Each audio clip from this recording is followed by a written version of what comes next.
Hey guys, and welcome to or back to the Paws Pursuit podcast with your host, Summer Clark. So, today the topic is inspired by the weekend I've just had at a competition. It was probably the hottest weekend of competing I've literally ever had.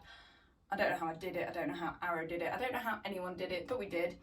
And again, before anyone comes at me thinking, why did you run your dog in this heat? Arrow's fine with it. I think it's a case of knowing your own dog, if that makes sense. So Arrow will run in pretty much anything. Obviously I can tell I know what he can and can't cope with. Other people know what their dogs can and can't cope with.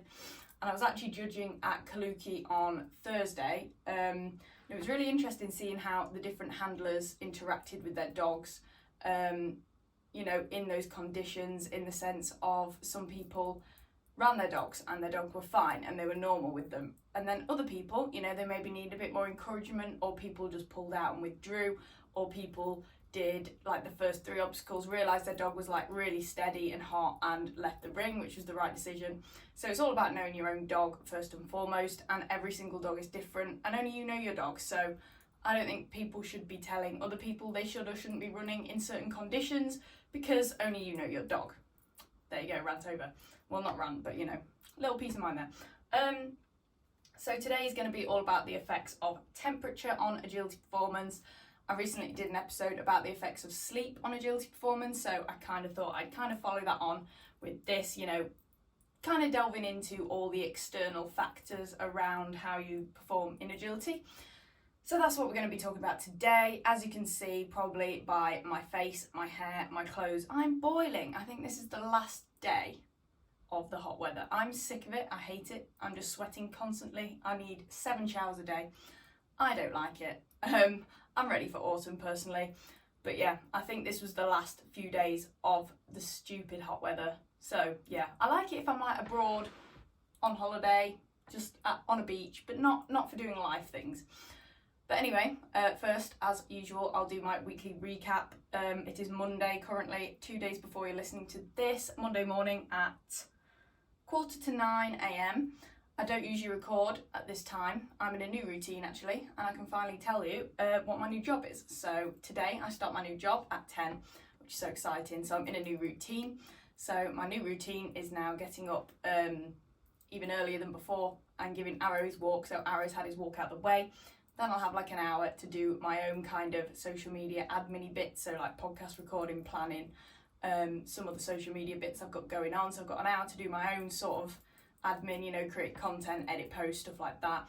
And then I'll go out into the garden and do some agility training with Arrow for 20 minutes, half an hour, and then I start work. So my new job is social media executive at InfluWork, which is incredible. I will have posted about it today. So I'll have posted about it on my social media by the time you see this anyway. But that's so exciting. It means I get to work from home with my dogs all day long. So it's perfect. I'm so excited to do that. So, it's like social media marketing, all that thing, which I am super passionate about social media. As you know, I do all my own social media, all my own, obviously this podcast, stuff like that. So it is literally my dream job. It's a fairly new company, so go check it out. It's a platform for brands and influencers to sort of connect and sort of hire each other, brands to hire influencers for like ads and stuff like that, and influencers to get jobs off brands. So it's so exciting, super initiative, I love the initiative behind it. So yeah, that's so exciting, and I start that today. So that's one of my weekly recaps, I suppose. What is the other one? Yeah, judging at Kaluki was really good, really hot. I think we were done by 1 though, so it's good. Really happy with that. All my courses ran, 100%. Was really happy with the day. My ring party was so lovely. I got so many really nice compliments on my courses, which is always nice, especially with everything that's been going on with junior judges lately. So that was all super positive. You probably see I'm in a new setup as well. Kind of changed my room around a little bit, can't speak again. Just sort of neatened it, tidied it up, because I'll be predominantly doing all my work here. So I've just made it a bit different, and thought it was nice. I can just sit here, lean, mong out a little bit, look at my laptop. I don't know what my hand's doing right now. If you're watching the video, I don't know what I'm doing. What else happened? Oh, North Derbyshire. So we've just come back from that. 2 days. I don't usually do 2 days of a sort of normal show like that, but we did. And he got 2 agility wins. And what else did he do? And he won the jumping cup. So that's more points towards ABC at Crufts, YKC. So fingers crossed we're going to qualify for that as well, points wise. He has done so well, getting lots of wins in that over the course of the year. So fingers crossed. I mean, we'll find out like Christmas time, I think, Christmas time, New Year-ish. So anyway, you'll find out about that when it happens. But, you know, if he qualifies for that, he'll have qualified for all the classes in the YKC that he can qualify for at Crufts, which is so good. I'm so proud of him. And he gave me 100% success rate with his contacts over the weekend. His seesaw, he seems to have cracked that now. I mean, it's still steadier than he does in training, but he's confidently going to the end, waiting for it to tip, and when it bangs, going. I'm not enforcing the 2 on 2 off in competition because he's too nervy, and I don't want to make a big deal of it. I just run him over it, let him do it, and then that's it, it's done. So he doesn't see it coming up and think, oh my god, this is a huge deal. She always faffs about on the end and it's scary, and you know, she corrects me, I fail, stuff like that. So I just go for it. No flying, no extreme creeping. He's generally hitting the contact before it hits the ground, which is great, as in not stopping like just after the pivot point, which is amazing. He's really getting there. And his dog walks, really nice deep hits.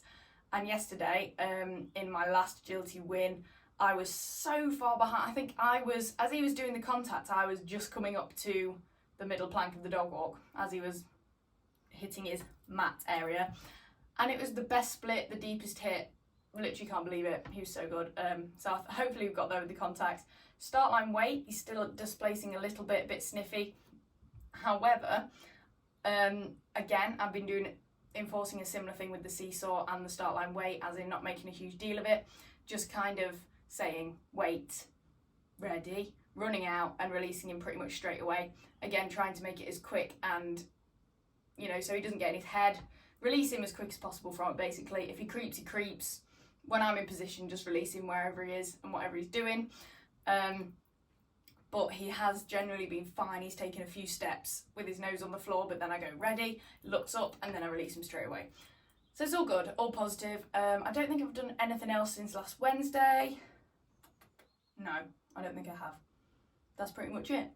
But all good things, and that is the weekly recap. So, without further ado, let's get into the episode. Now, I would just like to take a minute to introduce you guys to the podcast sponsor, Huel. So here I have one of the ready-to-drink Huel meals, the berry flavour. Huel ready-to-drink is a meal in a bottle with over 20 grams of protein. It really is the perfect meal for when you are on the go. You don't need to sacrifice convenience or nutrition, you can have both with ready-to-drink. Each serving has 26 vitamins and minerals. This means every bottle of ready-to-drink has 175 health benefits. It is made from natural ingredients such as coconut, sunflower seeds, tapioca, pea protein, flax seeds, and hemp seed protein. Every meal is vegan and it has no gluten, no palm oil, no GMO, no lactose and no animal products whatsoever. It comes in 8 delicious flavours including iced coffee caramel and strawberries and cream, as well as the classics like vanilla, chocolate and banana. It is absolutely delicious and just tastes like a milkshake. It is widely sold in supermarkets, petrol stations and corner shops around the UK, and it can be conveniently purchased online. I found out about Huel because I was looking for a product that would give me all the nutrients that I need while travelling to events and staying over at competitions and training events. So when it's time to refuel and have a meal, I can just drink a ready-to-drink Huel product and get all my nutrients quickly, easily and without cooking. It's perfect when I don't have the time or the facilities to cook. For example, when I'm camping at a competition. I'm going to be drinking at least one a day at KCI and Dogs in Need. If you're super busy just like me, then you really don't want to miss out. You can easily and conveniently shop ready to drink from Huel at the link uk.huel.com/paws. I hugely appreciate anyone and everyone that uses my link, as it helps keep this podcast running, and every sale through that link helps keep my podcast going. Buying through my link also gets you a free t-shirt which will be auto applied at the checkout. If you subscribe to a Huel order, you can save 10%. You can choose how often your subscription comes, for example every 2 weeks, 4 weeks, 6 weeks, etc. And these are super easy to manage on the website and you can edit whenever you like. uk.huel.com/paws. So, the effects of temperature on agility performance. Super interesting. I'm going to do hot temperatures and cold temperatures, give you a bit of everything. So, for hot temperatures, and a lot of this does sound quite scientific, but it all does make sense and I'll talk you through it a bit. So, in hot temperatures, these affect your, so I'm going to do these kind of from the human perspective as a handler, but obviously humans and dogs, we've both got bodies and systems and organs and all the things. So, you know, it relates to humans and dogs, okay? It's both, basically. So the circularity system, first and foremost, is affected by exercising in the hot weather. So excessive heat causes lower circulating blood volume, and redistribution of blood flow is concentrated in vital organs and skin. So heart rate increases. It's clearly that early in the morning because I cannot speak as usual. But yes, so that is what causes your heart rate to increase, which means the body is pumping more blood around the body. Basically, the heart is pumping more blood around the body. So that is why when you're exercising in hot weather, your heart rate increases faster and it is more rapid, and obviously you get more out of breath quicker because your heart is racing faster. So that is why that happens. And obviously that makes the exercise just feel way harder, and you feel like you're putting out way more effort than you normally would in a normal temperature. So the central nervous system and the brain then. So excessive heat decreases blood flow, attention and level of nervous arousal, affecting maximum concentration capacity of muscles and increasing the perception of effort. So that's what I was just talking about. So it makes you feel like you are doing more work, even though you're doing the same amount of work as normal. It makes you feel like you're doing more work and harder work, which makes it's harder to perform at the level you would perform in a normal temperature, if that makes sense. So, and your muscles can't contract as effectively, basically, as well, which is obviously going to affect your performance when you're doing a sport such as agility, where you're running around and changing direction. So the musculoskeletal system, I could never say that word in school. So there's a greater consumption of glycogen, greater accumulation of waste substances, and greater mechanical stress translates into greater stimulation of nerve groups, which inhibit the neuromuscular response. So basically what that is saying is there's more waste substances in the muscles, for example. So, you get that feeling of lactic acid. If you hold your arm up for ages and it burns, that's lactic acid, which is a waste substance. So again, all going towards that, higher perceived effort as well, which is not ideal. And obviously glycogen is the substance in the body that's used for energy, quick release energy. So obviously you're consuming more of that, your body's using more of that up quicker. So you run out of it quicker as well, which causes earlier fatigue. So that's not ideal. So in a study on cyclists, those riding without a heat pad, so this study basically, a group of cyclists ran with a heat pad, so they were hot, and one ran. One group did not have a heat pad when they cycled. So those riding without a heat pad lasted 38 minutes on, intense cycling, whereas those riding with a heat pad lasted 35 minutes. So they lasted 3 minutes less before they completely burned out of exhaustion and had to stop at this. They were both doing the same intensity of exercise. So what's interesting here is that the heat pad didn't even affect key physiological measurements like core body temperature and heart rate. So it didn't even raise core body temperature and it didn't even raise the heart rate. It wasn't that hot, but just having that extra heat there, even though it wasn't great enough to actually affect those things in the body, still slowed down the cyclists and they still fatigued quicker. So that's not even in extreme heat, that's with some heat, basically, which is crazy. So, like yesterday and the day before when it was extreme heat and it was probably affecting those key physiological measurements like core body temperature and heart rate, no wonder us handlers and dogs struggled when cyclists, they're 3 minutes worse off when they're doing a race with a heat pad that doesn't even affect those things. So just feeling more hot makes that happen. So that would be a 9% performance drop, which for a runner running a 5k in 25 minutes normally equates to a new time of 27 minutes and 15 seconds. So that's 2 minutes and 15 seconds slower, which is quite a long time when you think about it. 2 minutes and 15 seconds if you're doing a 5k run, that's a long time to still be running, so the runner used to finish after 25 minutes, but now that would mean with that extra heat that doesn't even cause those changes within the body physiologically, they're now running, they're now not stopping until 2 minutes 15 seconds after their usual time, which is a lot if you think about it. So that's crazy. So you can do a few things, obviously, to keep yourself cool and stop these things from happening as much as possible. Obviously, you can't control it completely. It's still going to happen, but you can try your best. So you can adjust your warm-up to avoid excess core temperatures. So basically, don't go crazy. Like if you're doing a warm-up, and you normally sprint around, jog up, you've seen me probably near the ring doing all my crazy warm-ups and stuff. Still warm up, but make sure you do it in the shade, for example. Do it less intensely. So maybe do more sort of, what's the word? Like mobile stretching, stuff like that. Instead of, say, sprinting on the spot. Sorry, I'm sweating. I'm literally wiping my face. Gross. Instead of maybe sprinting on the spot or whatever, just do some like leg swings and, opening the gates, closing the gates with your legs, all the stuff you did in PE. So basically just do your warm-up as usual, but maybe spread it out a bit. Do it for a bit longer and less intensity, and do it in the shade so you're not getting out of breath in your warm-up like you would normally, for example, because it will just make it, you'll go into the run feeling more fatigued, if that makes sense. You want to conserve your energy. So just adjust your warm-up a little bit so you're not as knackered because of it. You should never be really knackered after a warm-up anyway, but you know what I'm saying. And then obviously you can reduce your body temperature before and during the competition in several pretty obvious ways, so you can stay in the shade as much as possible. I know at the show at North Derby, they were really good with providing gazebos, which meant there was lots of shade that we could all sit in as in the queue. So all the queues were in the shade where possible. And that kept us and the dogs cool for longer before a run. So we weren't baking before we ran, basically. Hydrate, obviously. Drink lots of water, give your dog lots of water, rest, so in between runs, take that time to sit in the shade and just relax. Don't need to be walking around loads, doing loads of activity, you just want to rest and, get your energy back up. And then you can use ice packs as well.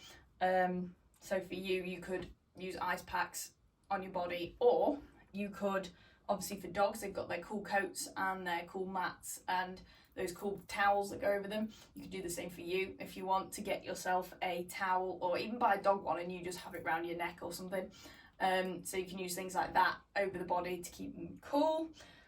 And that is pretty much everything for hot weather. There's obviously a link to where I got this scientific information and the study, so I'll put that in the description on the YouTube video and the audio version as well, so you can check that out and obviously give credit to those. So now we're on to cold temperatures. So just like the heat can affect us, obviously cold can. This is quite interesting as well. Now we're coming up, well, we're not coming up to winter, but we're getting towards that part of the agility season where in a few months' time it's going to be really cold and we're going to be going into the indoors and being really cold before we run and layering up and stuff like that. So these are some things to keep in mind for that. So cold then, low temperatures put a greater load on your metabolism.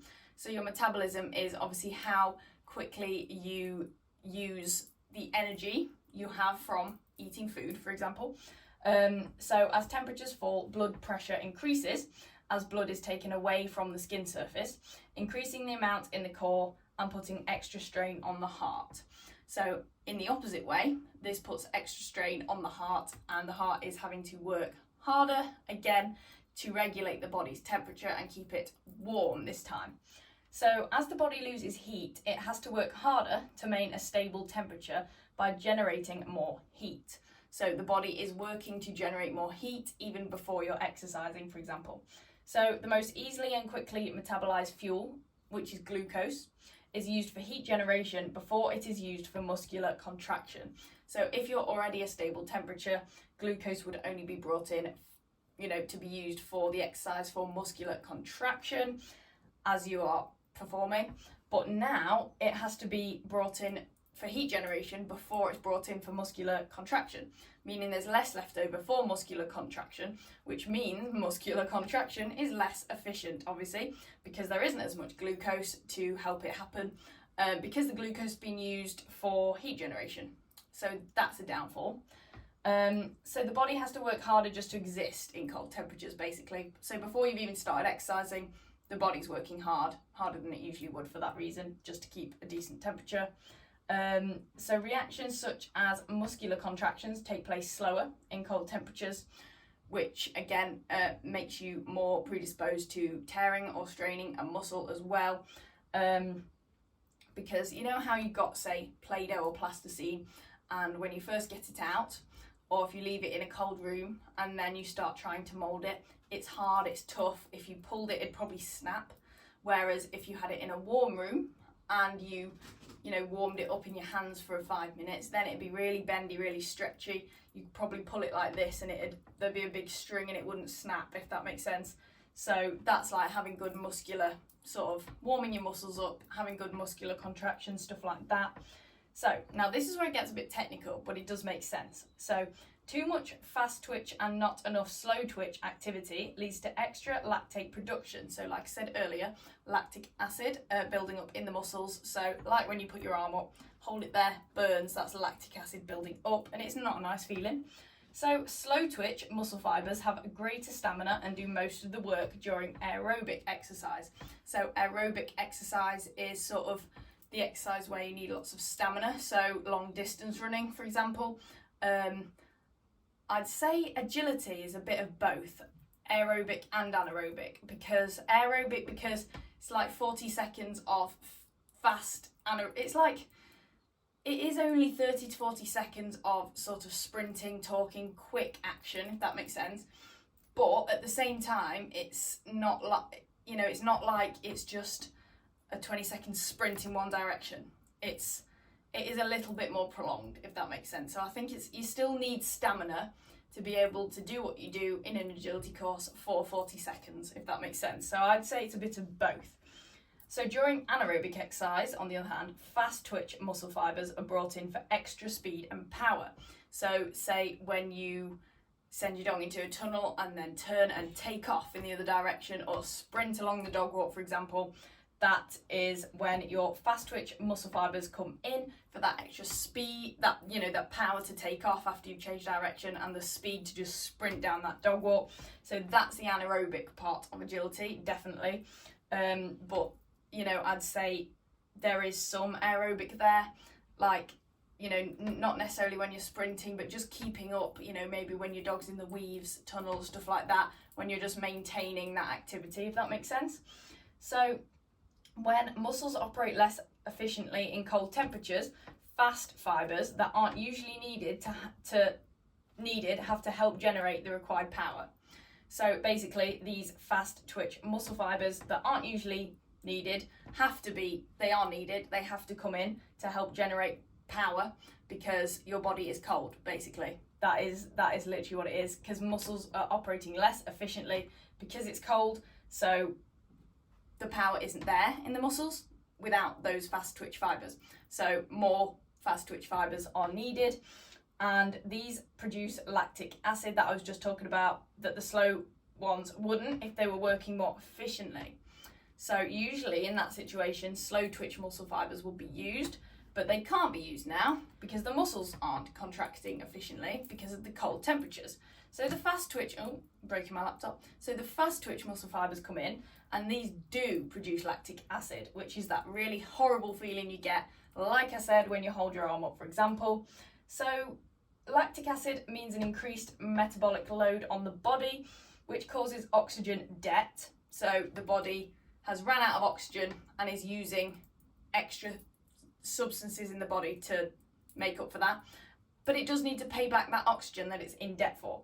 So this has to be paid at some point by either reducing output or stopping. So either, maybe you get 20 seconds around a run and your body needs to pay off the oxygen debt by reducing output. So your body is forced to slow down, which can be a real issue if you have a dog walk finish. That's a huge issue in that sense. Or stopping completely, which most people won't do in an agility run, but you're definitely going to slow down. But if it gets that bad, your body would probably just collapse. For like proper intense athletes doing proper intense athletic sports, this is when the body would just collapse or shut down, or they'd have to stop. Do you know what I mean? So it's not ideal.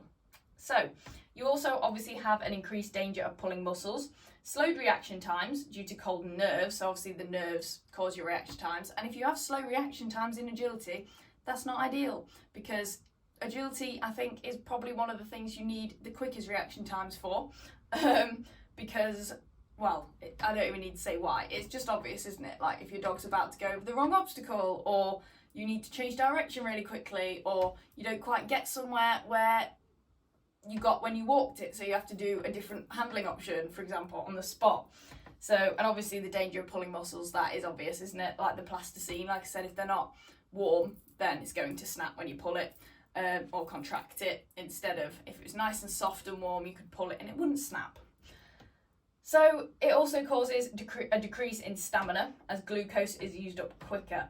So the body is desperately using all the glucose, which is the energy it needs, which means, yeah, you can't go for as long because it's used up quicker, basically. Simple as that. So in other words, energy stores are depleted quicker, meaning you run out of energy quicker. So again, that's not ideal with like a fast finish. You want to get round the entire course still feeling like your performance is good, not just half the course and then lagging the rest of it, because that's not going to work out, is it? So you can do lots of things to help prevent this from not prevent this from happening, but help the process, if that makes sense. So you can stay warm by layering up in thick or thermal clothes. So layering is ideal, especially in agility. So instead of just wearing one big thick thing, then you can wear like 5 layers. So 5 layers of thinner things, if that makes sense. So if you get a bit warm when you run or whatever, when you walk a course, you can take one off, but then immediately put it back on, you know, as you're stood around. So what I often do is I'll go in leggings and then I'll put joggers on top of those leggings, so I can do everything in both layers and then just quickly take the joggers off to do my run, because I don't like being bulky when I'm running. I feel like I'm slower. And then as soon as I've ran, put them back on so my muscles don't get the chance to go cold. So you can do that with your clothing. You can really stay warm through the choices of clothing, you know, investing in thermals, like thermal socks, thermal leggings, thermal long sleeve tops for the winter, stuff like that. That's going to make a huge difference. I actually sweat when I wear my thermal clothes, especially the tops in the winter, which is crazy. It could be like snowing and I'd be sweating after I bought the course, which is sometimes horrible, but it's better than pulling muscles, I suppose. So also nutrition is a big one, especially for cold temperatures. So you should prepare your nutrition in advance. So this website recommends eating a starchy meal 2 to 3 hours before competing, so the starches can release sugars slowly. So you want slow release of those sugars, that glucose, so your energy is nice and prolonged throughout the day and you have lots of stamina, you know, when you run. So I do that anyway, you know, I'll eat like oats, something carby in the morning for breakfast. I never leave it less than an hour, maybe, yeah, probably about 2 hours before I compete. It probably is 2 to 3 hours because travel time as well, before I run in the morning, and that always helps me. So you also want to snack on carb-rich foods throughout the day between runs. So in a study on Navy SEALs, increasing food intake, especially with carbs, during planned breaks and downtime, so breaks between runs, lunchtime, stuff like that, improved their performance. So that shows the nutrition, and that's in a cold temperature, obviously. So food really does help in that situation. Starchy food and carby food really helps your body basically produce enough energy when it's really cold. So make sure you're doing that as well. And then lastly, warm up and cool down to keep muscles supple and avoid strains or tears, as you should do in any temperature or climate, but especially when it's cold, you really do need to warm up because of that plasticine effect that I talked about. And don't forget to cool down as well, because you don't want your muscles just stopping activity and then getting really cold as you sit there in the cold. So make sure you cool down as usual, because if you don't, then next time you get up for a run, you're going to be really stiff, the muscles are going to be even colder, and you have even more of a chance of pulling them, even though you already have a greater chance anyway because it's cold. So you can really do some things there to really help yourself out and stop anything not great from happening. Again, obviously there's only so much you can control, but those are some of the things that you can do, So again, that's a different link. I'll put that in the description as well, so you can check the original out. And that is everything I've got. So I really hope you enjoyed that episode. I hope it was, episode. Oh my God, I'm crazy. I thought that was really interesting. Obviously, agility is very versatile, diverse in the kind of, climates and temperatures that we compete in. Goes from competing in the summer to being freezing in the winter. So, it's literally one extreme to the other. So we do agility in every single climate possible, thinking about it. And then if you go abroad to compete with Team GB or a team or something, then the climate's going to be different there. Obviously, it's probably usually boiling in like August, July, whatever. But you never know, it could be freezing. We're not used to it because it's abroad. So you've really got to take temperature and climate into consideration. For example, if you are going abroad to compete, maybe acclimatise you and your dog by doing little bursts of training in, hotter weather or freezing weather, depending on where you're going to compete leading up to the event, so it's not such a shock to the system. Again, just to reduce these impacts. They're still going to happen, but you can reduce them a little bit more and make it a little bit more comfortable for both of you. So, like I said, a lot of these things are similar for dogs, like the staying warm with clothing. So obviously there's so many great coats out there for dogs now. You've got your Equifleece, Herter, stuff like that. Arrow has an all-in-one, so most dogs do, and it's got the full legs. So literally the only part of him that is not covered in coat is his feet, his head, and his tail. And it's really, really nice, thick, warm material. And then you can put a raincoat over it to keep him dry as well. Keeping dry is important, especially in the cold, because if you get wet, that makes you even colder from experience. As you know, there's nothing worse than it being freezing and you get rained on and wet as well. So you want to make sure you and your dog stay dry as well when it's freezing. When it's hot, go for it. Pour water. I pour water over Arrow. I'll put water on myself. That's great. Because it evaporates, doesn't it, as it dries, and that cools the skin off, which is why you don't want that to happen when it's already cold temperatures. And that's why we sweat, isn't it? Because it evaporates and cools us down. All that science. So yeah, and obviously feeding dogs as well. You want to give your dog their food, a couple of hours before they run in the morning, their breakfast, to make sure they've got that energy in them, especially when it's cold. And obviously warm up and cool your dog down just like you would yourself. I've talked about that before, doing your little warm up and cool down routine and, rubbing the muscles, stuff like that. So yeah, this goes for pretty much both humans and dogs. I'm mainly concentrated on the handler aspect because often I think we struggle more than our dogs. Our dogs just kind of get on with it, don't they? But like I say, we both have similar systems, so it does apply to both species.